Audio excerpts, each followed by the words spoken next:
Hello everyone, Blaze here. Welcome to a special unboxing video of the Yamato movie box set.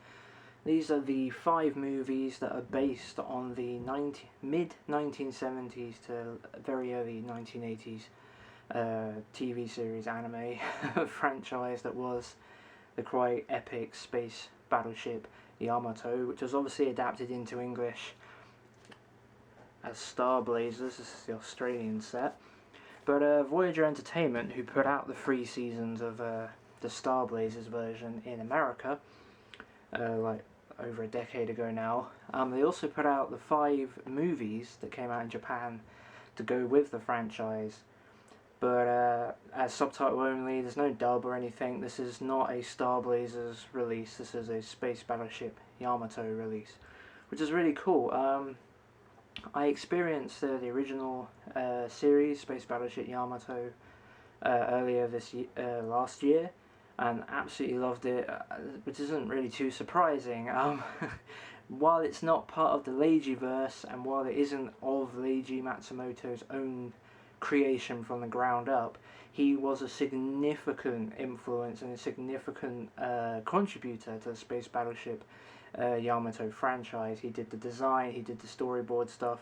He came in about 6 months into the show's beginnings, as it were, but he didn't come up with the initial concept, but he ended up pretty much bringing out the story and everything. The Space Battleship Yamato stuff is sort of part of the Voyager-verse and sort of not. It depends who you ask, and what, especially when it comes to even Matsumoto himself. It's like what day you ask him, he'll probably tell you it is, and then another day he'll tell you it isn't. It's appeared in some manga, but it hasn't to do with the Voyager-verse, like Harlock and Galaxy Express, etc. There's some little bits in it that talk about the Yamato spaceship and such, and but for the most part it is its own separate entity. So let's have a look at this awesome box set, or at least awesome in a way. It's awesome that it came out. It's not necessarily one of the greatest box sets, but we've got a nice design here on the front with some nice hollow foil, or foil I guess,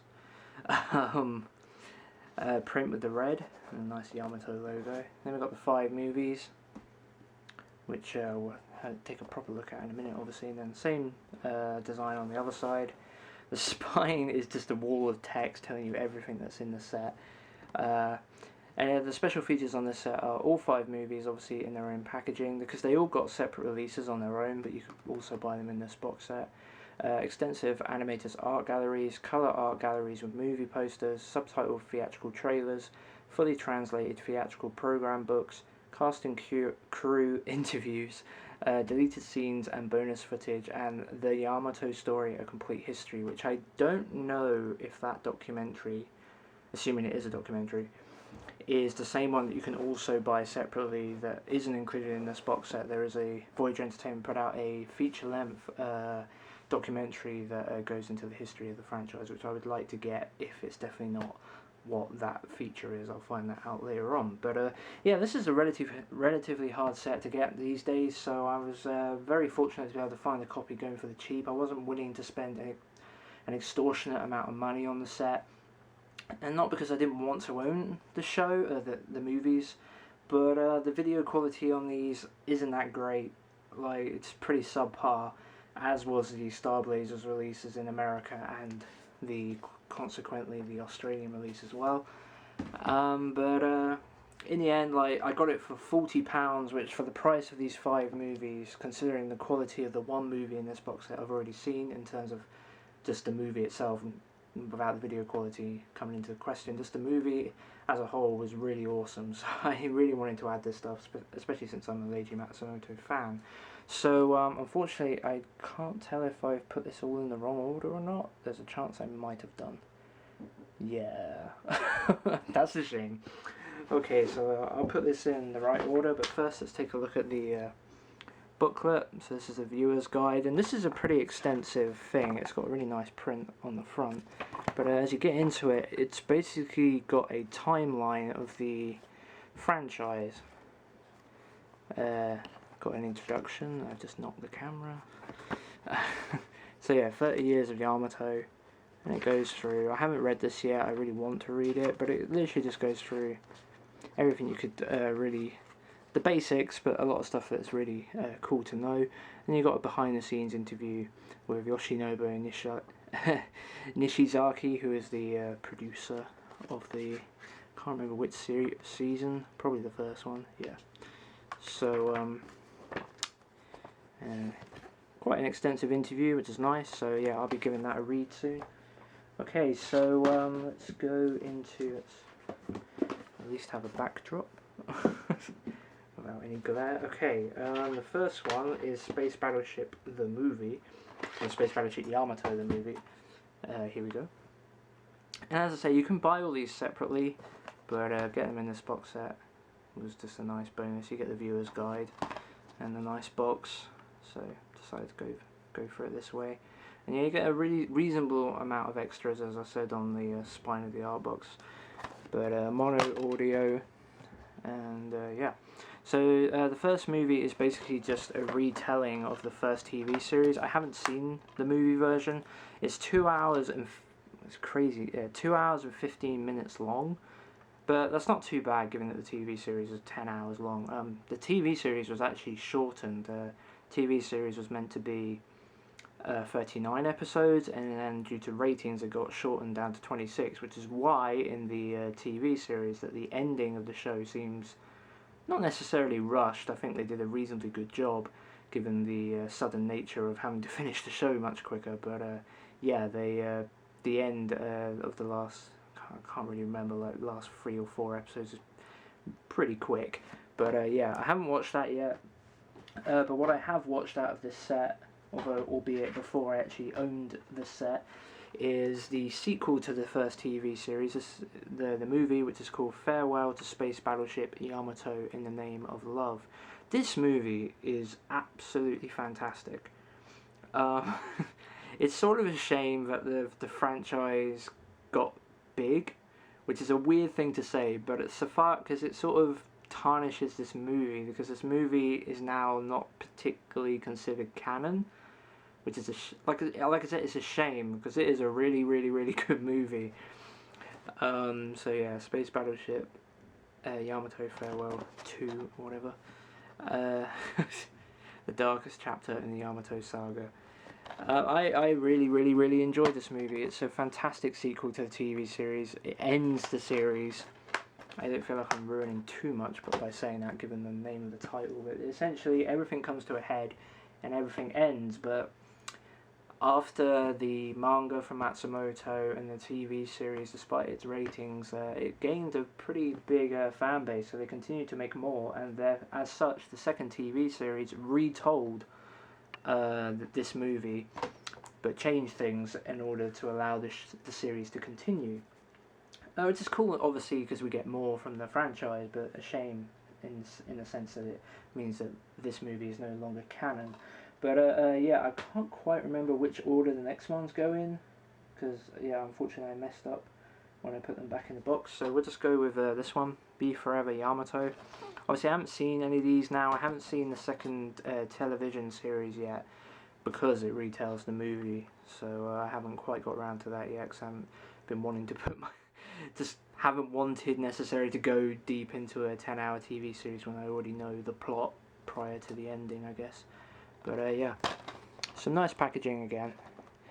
Not too amazing, but I do like the disc art on these. They've got some really nice, unique artwork on the discs. This is the same every time. If you wonder what this is, it's just basically one of those catalogue things that shows you all the other releases. And it should give us an idea of the order, maybe. Which means, yeah, but okay, so I'm guessing this is the 4th movie, and the one I'll show you after this will be the 3rd one. But anyway, yeah, Be Forever Yamato. Yeah, so this is the 3rd movie, I guess. Space Battleship Yamato, The New Voyage, which makes sense given the cover, actually, now that I think about it. But yeah, again, nice cover, spine, and the back. It's a nice artwork. It's just a shame that the video quality is not so great. So yeah. And they come in these white cases, which is nice. It's a bit different, I guess. And finally, we have Final Yamato. It's obviously the final part of the series. And I'm going to have to stop the video just briefly in order to restart again. My camera has a 10-minute limit, so okay, we're back. So yeah, Final Yamato is the final part of the franchise that's been created so far, outside of manga stuff maybe. I haven't fully looked into it, honestly. I'm still in the early days of getting into this franchise. But yeah, that's all of the movies. I don't think I actually opened this one, did I? So, open it up. Final Yamato. And whatever. So yeah, the video quality of this release is subpar, unfortunately, as I said. But I'm just really happy to be able to have the opportunity to own these on DVD and have them in the collection and be able to watch them.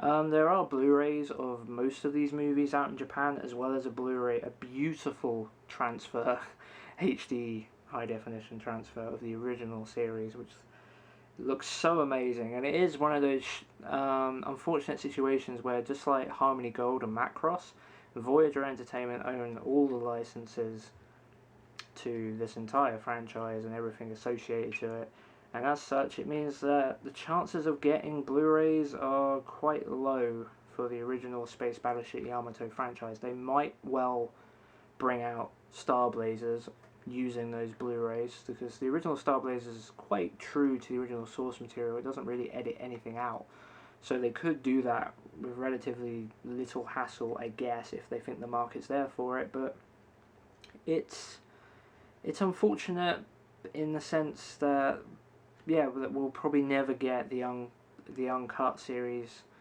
the original Space Battleship Yamato, out with an English subtitle release in America. They did try to put out the remake, which I haven't seen and I'm certainly interested in seeing, which is the 2199 series, which came out a few years ago now. But yeah, that remakes the entire first series, and there's also a movie for that, which I'm interested in seeing as well. And the Blu-rays for that, yeah, they tried to put them out as Star Blazers 2199. Unfortunately, that release didn't really work out.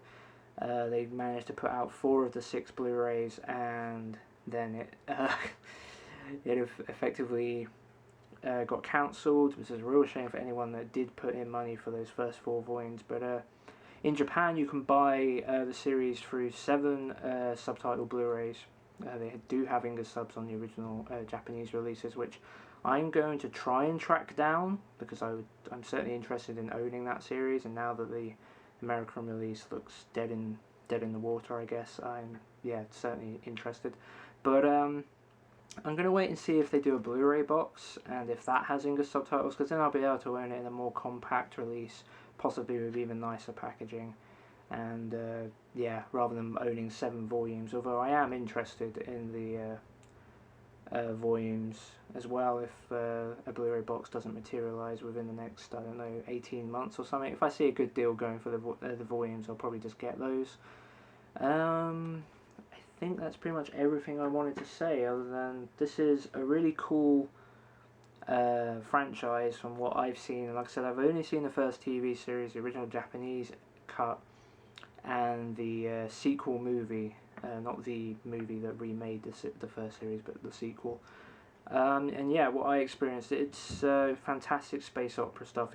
It's pre-Leijiverse stuff, which is really interesting, and it's got Leiji Matsumoto all over it, unsurprisingly.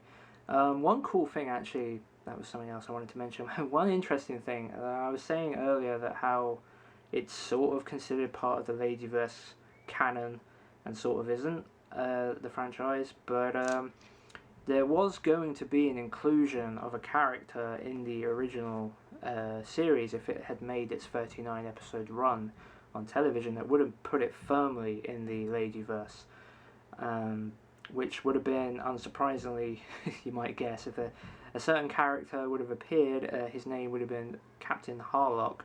He was supposed to appear in those subsequent episodes towards, episode 39 being the original running episode count, or whatever. Yeah, he was meant to appear, but unfortunately, since the show got cut down to 26, he was cut out of the show entirely, and it was going to be at least another 4 years before we saw Captain Harlock in any anime form at all. But so it's great franchise. Really happy to own this box set. It's quite hard to get hold of It's something I've wanted to have for a while, and it can go for pretty large sums of money. I got it relatively cheap in the end. I think I got it for £40, which is about $60–70 depending on the conversion rate of the day or whatever. But I unless you're a big fan of the Ladyverse stuff and you're a collector of that stuff and you want to own all of what he's done available in English on DVD, then I would probably not go and jump on these, only because of the video quality. The video quality is really subpar, so but the Star Blazers releases in America are highly expensive these days. They're very much out of print, and I can't recommend highly enough the Star Blazers complete collection that Madman Entertainment put out in Australia. You get all 3 seasons in this one nice box set with a pretty nice art box slip cover type thing, and this cost me probably about a third of what just one of the Voyager Entertainment seasons would now cost me in the art box, or even without the art box, with just the volume separately. It cost me about £30 if I was to buy the first season from the American release and in its entirety with the art box. It would cost me probably $90 and up. So yeah, definitely worth importing. It's a great set and it's practically the same as the American set. And in my opinion, with this box, as well as the actual, if I can get it out quickly, it's pretty tight packaging. That's the only downside to it, but I actually think the packaging on this release is pretty nice overall as well, and I think it beats the American release. So anyway, yeah, that's everything I really need to say. This video is far longer than it needs to be, but I figured that the only people that are actually going to watch this unboxing video are people that have at least some interest in this franchise, so they might not mind me talking about it, but yeah, to talk about it at its extensive length. So yeah, I have been Blaze. Thank you for watching this elongated unboxing video for the Yamato movie set. I will be doing a DVD special for December anime pickups at some point over the next week, and then I will hopefully do the January stuff. I will probably do some more 2015 wishlist stuff. The videos I've done were quite long, a bit too long really, very much too long. I really don't have a lot to say about the other companies, to the point where I'm not even sure I'll do those videos, but maybe I will if I feel like it. So I don't know, whatever. I'm going to stop talking and I'm going to let you guys go if you're still watching. So yeah, I've been Blaze. Thanks for watching. I'll see you guys next time.